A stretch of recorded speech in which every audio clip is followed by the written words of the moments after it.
White America, Colin Kaepernick was right about us.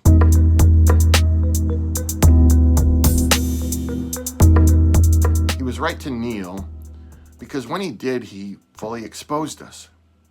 He exposed us as we became viscerally disgusted, not by the reckless disregard of Black lives, but by the earnest and open declaration of Black grief at their premature passing.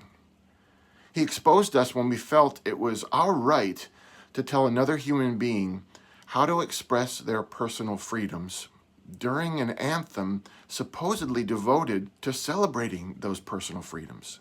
He exposed us when we chose to listen to the words of a divisive white president over athletes of color as to their motives and intentions. He exposed us as we had the stratospheric nerve to lecture him about the right way for him to protest as a citizen of this country. He exposed us when we chastised him for the manner in which he expressed his freedom, because the way he expressed his freedom was a little too free for us. He exposed us as we saw all of these things and still remained silent. And he's exposing us now, those of us who are still complaining and still outraged and still boycotting, because a strong man of color who will not be shamed into silence or allow us to make the rules still makes our blood boil, which is the most telling and tragic truth of all. Privilege is a terrible disease because it's invisible to those most fully afflicted with it. When most deeply in the throes of this heart sickness, people can't see themselves or the reality of the moment. They don't require data to be disgusted or truth to craft the narrative of their suffering. They simply feel fear, even when it's unfounded. Oppression, even when there is none.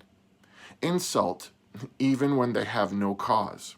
If you're seething right now, this is a symptom. If you're still doubling down on some imagined defense of America, while simultaneously seeking to deny people of color America's most elemental liberties, you're proving Colin Kaepernick right. If you're still refusing to believe the players' voices over the one in your head or in a president's tweet or in some angry partisan reporter's rants, you're showing why Colin Kaepernick was correct to protest from the very beginning. You're confirming the very reason his knee first hit the turf a few years ago, because too many white people want to go through life undisturbed by any reality of their advantages. They will do anything not to be inconvenienced by the ugly realities of a system they are the greatest beneficiaries of. They will be profoundly angry when a person of color intrudes on their entertainment with a dose of sobering truth about life and death.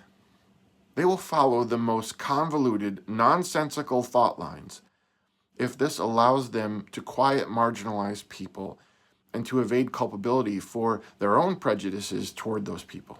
It isn't surprising that the folks so violently shaken by Colin Kaepernick profess to defend a freedom they don't like him exercising.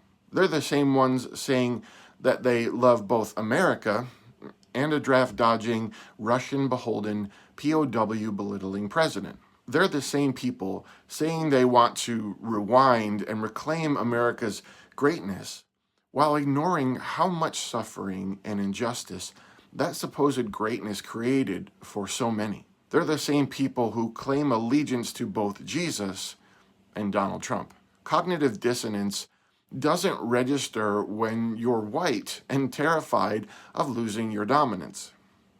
By kneeling, Colin Kaepernick let us do the work for him. He didn't need to belabor the point, he just let us show ourselves. He allowed white America's responses to reveal who we are.